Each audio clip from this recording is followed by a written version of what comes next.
Hello BIO100. In this video I will discuss the clarification slides that we normally would have gone through if we were still meeting in class face-to-face. So just like I usually do, one of the things I wanted to discuss first was a recap of what we did in class the last time we were together, which I know at this point seems like it was years ago, but the last thing we did in class was focus on reading scientific papers. So the last in-class session we did that activity where we read different papers, skimmed different papers, looked at the specific points in that paper where we could find the main point, shared that with our classmates, and then the other main thing we did in class was write the abstract, the missing abstract for the gut microbiota paper. So just to refresh your memory, that's what we did the last time we were in class. And if you recall, we also took a quiz the last time we were in class together. And the last question on that quiz asked you for feedback about things you thought were going well so far and things or suggestions you had for changes. And of course, a lot of that has kind of gone out the window now that we aren't actually meeting in class face-to-face anymore, but I did want to address some of your suggestions that you had. So many people said that in terms of things that they liked the clarification slides. So that's why I'm still doing this, even though I can't explain them to you in person in class. I'm still going to give them to you and record these videos to explain them to you so we can have some sort of clarification still for common points of confusion. In terms of improvements, one of the things that several of you mentioned is that you wanted more detailed instructions and better outlined expectations on some of the assignments. And so I've attempted to do that. So both for the week 9 to 10, which you worked on this week, where you were writing the different types of summaries, I added in the examples and grading rubric. Those weren't there in previous semesters. I added those this semester just based on your feedback, which I understand and agree. I think it's a good idea. And then also for this upcoming science communication week, I've also added some additional instructions, examples, points to include for several different assignments within there. So I do understand that some of you wanted more details, more instructions. I can understand that, so I've attempted to do that for the upcoming weeks.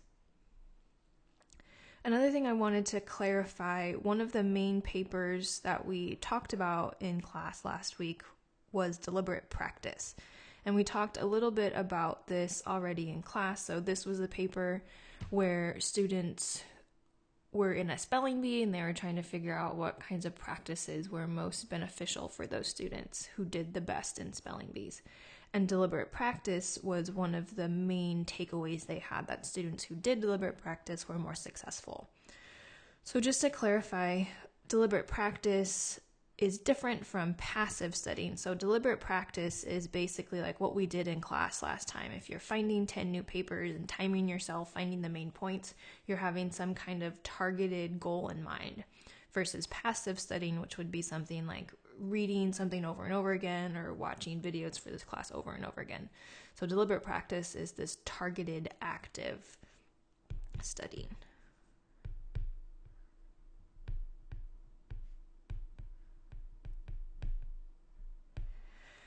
And another thing I wanted to clarify, in that paper it talked about, at least for the spelling bee, deliberate practice and memorizing the spellings of words was beneficial in that particular context. But I wanted to clarify that for your classes here at Sac State, memorizing is not always the most effective study technique. So of course it depends on your classes, but especially in my classes, I actually try to de-emphasize memorizing. I would rather focus on you understanding the overall ideas and concepts. So just to clarify, in some cases, memorizing is most beneficial, not always, depending on your class. Several of you also said that you thought the idea of gratitude journaling was really interesting and you thought you might want to try it, especially given the current situation that we are all in, I think it's especially important to stay focused on the positive aspects of our lives and the things that we are grateful for. So 5-minute journal is one thing that I've used to help me think about the positive things in my life. If you want to purchase your own, they're like $10 or something. But what's contained within those journals is basically in the morning, it asks you to list 3 things you're grateful for. And then at night, you can list 3 positive things that happened to you that day. And again, those can be little things. It doesn't have to be these grand, big things. But if you're either have a gratitude journaling practice and you want to continue it, or you're looking to start one, this is a good place to start. And lastly, what I wanted to clarify about the abstracts that we wrote was to make sure you're being careful about the conclusions that you're drawing. So make sure you're considering whether the study is a correlation or a causation study. So the particular diet microbiome paper we read, this was a correlation study. And so what that means is you want to be careful not to overstate your claims. We cannot say for certain that diet is the cause of the observed differences in the microbiome. There's evidence that suggests there's a correlation, but we cannot say for sure that the diet actually causes these differences in the gut microbiome without future manipulative studies. And that's actually something that we talked about in the online module for this week, where you are focusing more on analyzing scientific papers and thinking about how you can think about this more critically and whether or not the claims they're making in the paper are actually supported. Okay, so that concludes the wrap up for week 8. And then now I wanted to clarify some of the common points of confusion for the week 9, or at this point it's week 9/10 online quizzes that you did. So again, coming back to this idea of correlation versus causation, this was one of the questions on one of the online quizzes. It said the collective data in the assigned manuscript definitely shows a causal mechanism explaining how diet determines microbiota composition in the BF and EU children. And then the question asks whether this statement is true or false and why. So go ahead, think for a second how you answered this question, how you might want to change your answer based on the things that I've just talked about. Okay, so the answer is false. So this paper does not definitely show a causal mechanism, and so I have a couple examples down here. These are quotes pulled from the paper to explain why. So in the paper, they say our results allow us to hypothesize that a diet rich in plant polysaccharides and low in sugar and fat could select short-chain fatty acid producing bacteria. So at this point, they're hypothesizing. They don't definitely know for sure. The second point says our results suggest that diet has a dominant role over other possible variables. So again, their data is suggesting this. They don't know this 100% for sure yet. And then lastly, this says our results indicate a correlation. So again, it's indicating that there's a correlation between the diet and the gut microbiome, but they don't know for sure yet. The only way they would know for sure if the diet is actually affecting the microbiome is if they manipulated the diet and actually specifically gave people different diets and then looked at whether or not the gut microbiome was different. And the other part of this is that in this statement here, it says it definitely shows a causal mechanism. This paper that we read doesn't indicate anything about a causal mechanism. So the mechanism would be the way in which the diet affects the gut microbiome, and this paper did not address that at all. So this statement would be false. Another question asks you to look at figure 3b, which is shown here, and decide whether the figure and the results text, so the text in the paper that describes these results, match. So basically whether the claims in the paper are supported based on what's shown in the figure. So first of all, I'll walk us through this figure. So on the left here in panel A, they're showing on the y-axis the amount of short-chain fatty acids, and on the x-axis are the different types of short-chain fatty acids. So this first one on the left is all short-chain fatty acids combined, And then these ones are specific different types of short chain fatty acids. And they've shown in previous papers that a higher amount of short chain fatty acids can help to prevent the establishment of some pathogenic microbes. So that's what's shown in panel B here. All of the types of bacteria listed on the x-axis are types of pathogenic bacteria. And so essentially what they were looking for is they were trying to see if there was, again, a correlation where you have these higher amounts of short chain fatty acids in the BF children. Does that also correlate with a lower amount of these bad pathogenic bacteria? And so if we pull here, so what's shown on the bottom is the text that I pulled from the results section that's describing this figure. And it says that what's underlined in red here, it says Enterobacteriaceae, such as Shigella and Escherichia, I don't know if I said any of those correctly, were significantly underrepresented in BF than in EU children, and then they have a p-value and the test that they used. So for this question on the quiz, I actually accepted either answer yes or no as correct, depending on how you justified your answer, because I can actually see both sides of this. So in this figure, as I said, each of these 4 types of bacteria on the x-axis, those are cumulatively all types of Enterobacteriaceae.